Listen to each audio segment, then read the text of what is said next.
So, this is part 3, and this is going to be a lot shorter, promise you.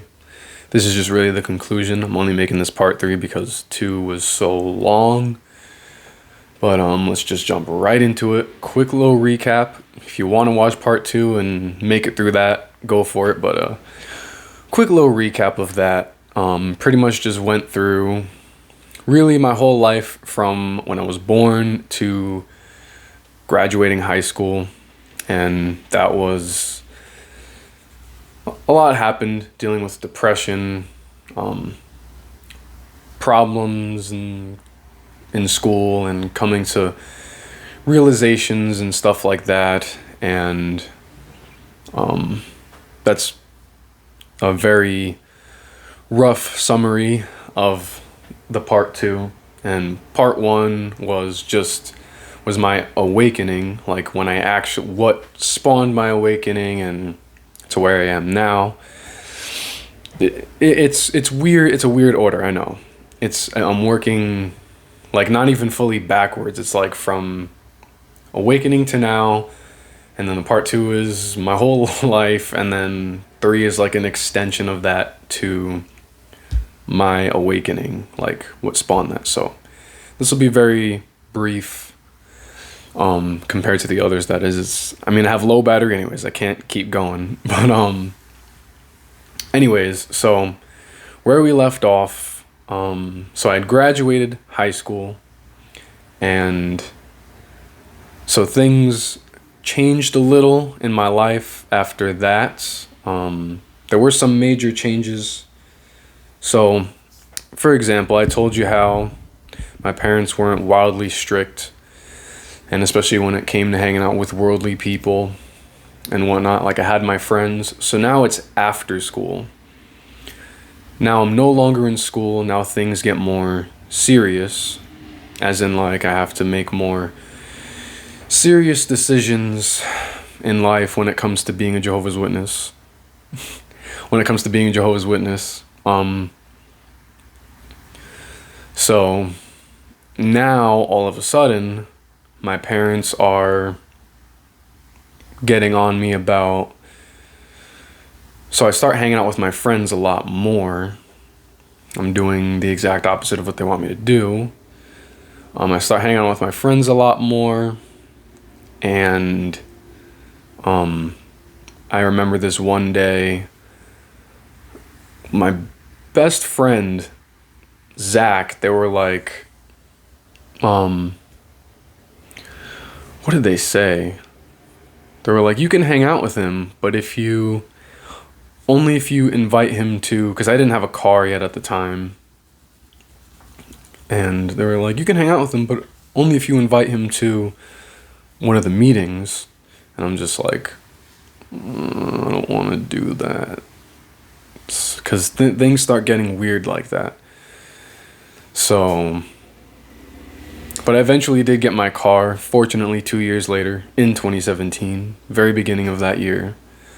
But anyways, things started getting weird like that. I remember I was going to go on a hike with my friends, and my parents, they did not want me hanging out with my friends anymore. They're like, you're hanging out with these, all of this isn't word for word, just want to preface, whatever the word is. Just want to say that because I don't remember anything word for word, because this is all years ago. So they're like, we don't want you hanging out with these worldly kids anymore. Like, they used to call them by their name, Zach. Now it's these worldly kids. Now you're labeling them because they're a bad influence, and when you this and that, and why aren't you hanging out with so-and-so from the Kingdom Hall, and this and that, and why are you spending so much time with them all the time? You shouldn't be, and yada, yada, yada. And I was just not having it. It's like, I want to hang out with my friends. They're good people, and I don't care what you say. You're not going to let me not hang out with my friends. And I was very explicit when I said that. I'm like, I am going to hang out with my friends because they are good people. And I remember my friend, he pulled up in his pickup truck, and he had a vape, And my dad saw that and he just like, as it is, he despises smoking. But as it is, they have the view of worldly people, which I don't. This is one thing that was also didn't make sense to me, very contradictory. My dad hangs out with worldly people. He's also a musician, and he's been in many bands growing up before he was Jehovah's Witness, all the way until now. And he still will find these random people who are not Jehovah's Witnesses and play in a band with them. Some of them are his old friends, some of them are just these random people that he's finding to play in a band. But me, I can't do that? How are you allowed to do that? But me, I can't do that. How can you be, how? That's so contradictory, and you're going against your own word. You're going against your own morals. So, yeah. Like I said, a lot of things did not make sense growing up because I had this type of parents. They pick and choose what they want to believe and follow according to themselves rather than according to what the Jehovah's Witnesses teach, albeit they went mostly according to what Jehovah's Witnesses teach. But when it came to these little areas, it's like, I'll do what I want in that case. So, but to force that on me when you're doing the thing you're telling me not to do, come on. You should be hanging out with so-and-so, and so should you. So, yeah, I got no room to talk. But anyways, he sees this kid in the truck vaping, and he, like, freaks out. He's like, you're not going... He comes in my room. He's, like, banging on the door. He's like, you're not going to hang out with this kid who's smoking, and this and that. He's like, these worldly kids, yada, yada, yada.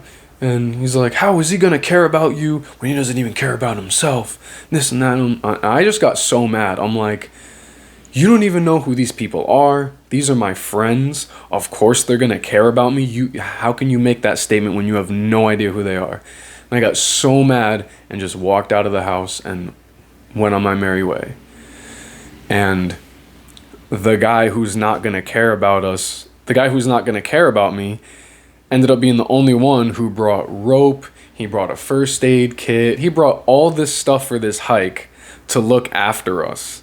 And it's hilarious because it just comes to show how much you're talking out of your ass when you're saying things like, this worldly person isn't going to care about you. So, a lot of ridiculous things like that happening. And another thing too, I'm a huge geek. I love fantasy, anything having to do with fantasy. So I'd always wanted to play Dungeons and Dragons, and as you know, as a Jehovah's Witness, I mean, they've talked about Dungeons and Dragons off the stage. I know they call it a platform, but I'm going to call it a stage because let's call it what it is. It's a stage. It's also a platform, but it's a stage. I just say that because they don't like to call it a stage. But anyways, talking about D&D, Dungeons and Dragons from that, and how it's a demonic game. It's a satanic game. I mean, even in the 80s, there was the whole satanic panic when it came to Dungeons and Dragons, and it was a bunch of adults who at the time had absolutely no idea what the game involved. And it's, just in case you don't know, a quick rundown. It is literally a tabletop RPG role-playing game, and you play as a character that you create and go through a world or a story campaign that one of the people at the table creates, or you go through a book story, and that's all you're doing is playing through a story as a character. And it's the nerdiest thing ever. And you fight things, and yeah, you're playing as a character through a story, so imagine watching a movie, but you are the character and you're making the decisions. That's it. That's literally it. And it's just funny hearing the Jehovah's Witnesses talk about how it's like, when you play this game, you become the character, and you this and that, and you perform magic rituals and yada yada yada. And as someone who plays the game, I'm like from hearing that from growing up too, by the way, and playing the game, it's just like, wow, like they are so wrong. Like, what do you mean you just magically become the character? What is there demons in the books that just insert their way into your body, and it's like this character you created, now that's who you are? Casting magic or practicing magic rituals? What? Literally, you're rolling dice to perform your actions depending on the number that's there. And then you roll dice. You're literally sitting around a table with a paper, which is your character sheet, which you created, to roll dice to perform your actions. And they're casting I keep saying casting, practicing magic rituals and becoming the character. Oh my god. And yet, if you were to sit in on a D&D game, it's like sitting there like drinking whatever you're drinking, eating snacks, and then just like rolling dice, playing this game. It's just hilarious. They are so blind and in the dark. And I know Jehovah's Witnesses aren't the only ones that think that about Dungeons and Dragons, but they are part of the delusional crowd that thinks ridiculous things about things they have absolutely no understanding of. And that's another thing too, just the power of learning and understanding is so powerful. I don't know any other better way to say that. But anyways, that is basically what Dungeons and Dragons is. And it's just hilarious because anyways, I started playing Dungeons and Dragons with this other group of friends, old group of friends I had from school. And I remember my parents getting all concerned that I'm playing Dungeons and Dragons. Oh my god. And I remember my dad, he pulls me into the den because we had a computer in there at the time, and he's on the computer and he's like, this is what Dungeons and Dragons is. And it's some you know how you can tell when you just go on a website and you can tell if it's like a well put together good website, or as opposed to some horribly put together website that is just so tacky. And like you can tell, usually you can tell based on just that whether or not you're getting something that is legitimate. Well, he pulls me to the bad one where it's this, out of all sites to pull up too, you're pulling up this site from some random Christian organization, some random Christian sect or Christian denomination, whatever you want to call it. That's not even, it's not even like you're showing me something from jw.org, which is hilarious. You're showing me some random site. There's like a cross on the site too, like, that JWs are vampires when it comes to the cross, afraid of two sticks put together to form an X and turn it into a cross. Oh my god. But showing me for that, and I remember saying to him, like, Dad, first off, look at this website you're showing me. This is some random like Christian, I don't even know what this is. It has the horribly copied and pasted pictures, and everything there was just a lie about what Dungeons and Dragons is. And I'm like, Dad, literally none of this is true. Like, what is this saying? You're actually performing magic during the game? Like, that is not what happens. And I explained to him the whole thing, like how you roll a dice to perform an action. Because that is one thing I will say about my parents. They're fairly open-minded to certain things. Fairly open-minded. Not very open-minded, but more than the average Jehovah's Witness parent. Because as it is so I'll get into this in a second. So anyways, I'm like, and I'm explaining to him what it is, and I'm like, and as it is, like, Dungeons and Dragons was influenced by your favorite books, mind you, because he loves Lord of the Rings, The Hobbit. That's his favorite book series, which, as a Jehovah's Witness, we'll get into that in another video. But anyways, that was his favorite series, and we even watched the movies together as a family. We even went to the movies and saw The Hobbit and everything. And anyways, so I'm telling him, I'm like, just look it up for yourself. Like, and I said, you're looking up biased information. I said, literally look at what you typed in. Should a Christian be playing Dungeons and Dragons? What you should type in is what you should be doing is non-biased research. Look up and look at the details of what Dungeons and Dragons is, where it comes from, and then come to your conclusion, and not this. This is crazy. So, mind you, this is before I left too. So he does his research and everything, and turns out I'm right, lo and behold, because that is ridiculous. Just the fact that even like I said, a lot of these things, all it is just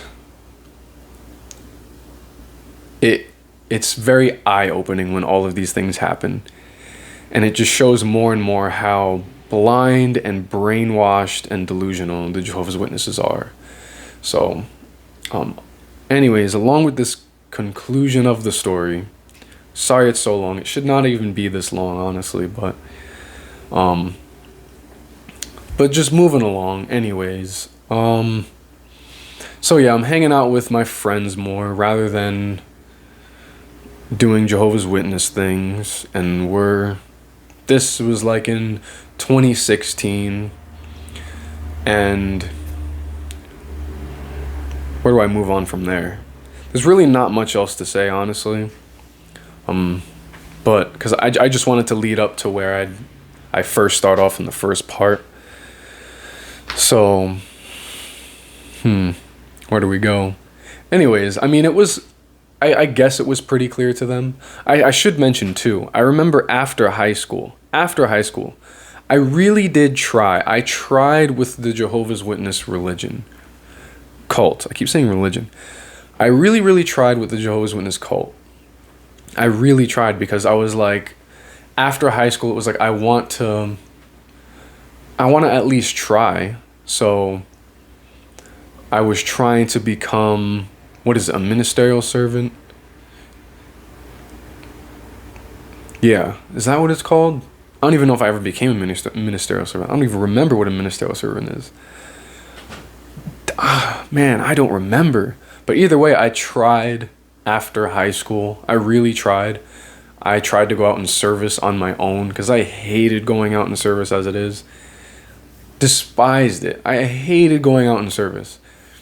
But I tried to go out in service. I tried to actually study because I hated studying too. Before a meeting, I would just quickly, before the meeting, just look at the questions and highlight the thing that makes the most sense that relates to the question before a meeting. So when somebody looks over, it's not blank and I don't be embarrassed or looked down upon, because I never had a good reputation as it is in the Kingdom Hall. But anyways, yeah, I really tried after high school. I tried because I was like, I want to make this, I want to make it be, I want to, as they say, make the truth your own. I wanted to do that. And no matter what I did, it didn't work. I prayed to this Jehovah, and I went out in service. I studied. I was doing more parts. I had the amazing privilege of holding the microphone and passing it to people, because that's a privilege to have for some weird reason. As a man too. Very strange. But anyways, yeah, I was doing my thing, trying really hard, and I just was not feeling satisfied, was not feeling happy. My prayers weren't being answered. And yeah, I wasn't feeling that happiness that they said you'll feel, and I wasn't getting my prayers answered because I was praying all the time for guidance, guide me in the right direction, and it's not like I wasn't taking action, because like I said, I was making the effort to go out in service. I remember I even made the effort to auxiliary pioneer when the circuit overseer came. I was doing all that I could, and I just felt worse. So I didn't feel happier. I didn't feel satisfied. Like I said, prayers weren't being answered. Nothing, literally nothing. So for me, it was like, I'm gonna try both. I remember I had that mindset of, I'm gonna try both. I'm gonna try this, and then I'm gonna try not doing this. And whichever one brings me more joy and purpose and makes me feel happier in life and gives me the answers I need, that's the one I'm gonna do. So even after doing that, no matter how much Jehovah's Witnessism didn't make any sense to me, still for whatever reason I wanted to try, because that belief is there. Like I said, you grew up with it. It is just a part of your belief system. No matter how much you might think, no matter how much you might, and how do I word this? No matter how much it doesn't make sense to you, no matter how much fear you have, it's still something you believe. So I tried, didn't get anywhere, so I was like, I'll try both. So I remember, so that way it's like I could see if it's true or not, because I had always been questioning, always had doubts, and I was kind of putting things to the test. And along that journey, because I don't even remember exactly where I was along that journey when it first came to my awakening. I don't remember. I think I was just kind of stuck, if I remember correctly. Yeah, that's where I was. I remember now, because I remember I started smoking weed again in 2016, because that's when, if you smoke weed, you've probably seen the oil cartridges. That's when those started to get really popular. It was in like 2016, because I saw my friend at one of our Dungeons and Dragons sessions. He had a little THC vape, and I was like, what's that? And he's like, oh, it's THC. I'm like, what's THC? And it's like, it's the main ingredient, it's the main chemical in cannabis that gets you high, and it's in a concentrated little oil here, and you can vape it and get high. I'm like, that is the coolest thing I've ever seen. And for whatever reason, that just like re-sparked my interest to start smoking weed again. And then I did. I started smoking weed again, and that was that was in, I want to say it was 2016. Either that or, late 2016, early 2017. Sometime then. And I was in that place of being stuck, of like, what do I do? What do I do? And eventually, it leads to the very first part of this 3-part trilogy, I guess you can call it. And that leads to the first part, which is my discovery of ex-Jehovah's Witness videos and the Australian Royal Commission and Ray Franz and so many other things that just rocketed me out of the cult. And if anything, if you want to say that was if you want to call it God answering my prayers, I guess you could say that was God answering my prayers. Is me asking God, is this the true religion or not? Give me the answers. And upon me taking as much action as I possibly could, this is where it's led me. But yeah, and I guess in conclusion of all of this, where I stand now, as if it really matters, but my beliefs are kind of all over the place. I don't hold a candle to any belief system. I 100% don't believe in Christianity, number one, and that's no offense to anybody. I don't mean to offend anybody. To me, I just don't believe it. To me, it doesn't make sense when it comes to just the biblical translations, the fact that so many things are added into the Bible, taken out of the Bible. There's a bunch of books missing out of the Bible. There's not even any originals of the scrolls. So what we're looking at is copies of the scrolls. You're looking at copies and updated versions of scrolls, because we know the Bible has been edited many times in the past, way back when, like when they were writing on animal skins still. Yeah, to me, there's just too much when it comes to the Bible in itself. Too many things that tell me that, me personally, and you can have your own opinion on it, that's okay. Nobody has to agree on anything. Battery's on 5%, but we'll just get through this real quick.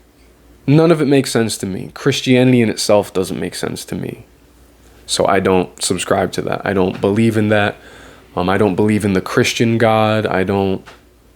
That's just my beliefs. To me, I need evidence. I need cold, hard evidence. Cold, hard evidence. If you can literally make an angel appear in front of me, if you can do that, then sure. If you can have God himself stand in front of me, and I'm sorry, but for me, that's the type of evidence I need. I need to be 100% convinced.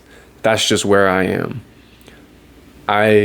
I'll believe it through experience, and that's just kind of how I've always been. I need to experience it to believe it. And if you can manifest a spiritual being in front of me, an angel of God, then go for it. And even then, I'll still question it. But I'm like, because I gotta be skeptical about a lot of things. I gotta think critically. This is the one thing that was taken from me and us, ex-Jehovah's Witnesses. We weren't allowed to question anything. So that's just where I am. And if anything, all of this questioning and critical thinking has only helped me. It's only helped me finding the answers to my questions. And that is something I'll keep doing. And that's just where I am. That's just where I am. When it comes to any religion, when it comes to any form of religion, I need proof. I need evidence. I need plenty of proof and plenty of evidence. And for me, there is not enough evidence to back up any denomination of Christianity other than it's written in the Bible. It's written in the Bible. And as it is, each denomination has their own, and every denomination and sect and cult has their own interpretation of what the Bible says. So yeah, but that's personally where I stand on all of those things. That's where I stand now, where my beliefs are. Like I said, my beliefs are all over the place, and we'll get into so many things in so many different videos. But anyways, I said this one will be short, 28 minutes. So thank you for watching. If you made it this far, if you made it to the third video, if you didn't watch the other two and you want to watch them, go for it. And if you just want to see more ex-Jehovah's Witness related content with me and my perspective and my experiences growing up and how I've healed and things I'm doing now, where I am now, just all kinds of things, then feel free to subscribe. If you like this video, give it a like. If you don't like it, dislike it. If you feel a certain way about it, comment. Whatever it may be. I like openness, whatever it may be. Just, yeah. And I appreciate you for watching, and thank you for watching. And hopefully you'll be here to watch some future videos. So thank you for making it to part 3. If you made it through part 1 and 2, especially 2, that one was very long. But thank you guys for watching.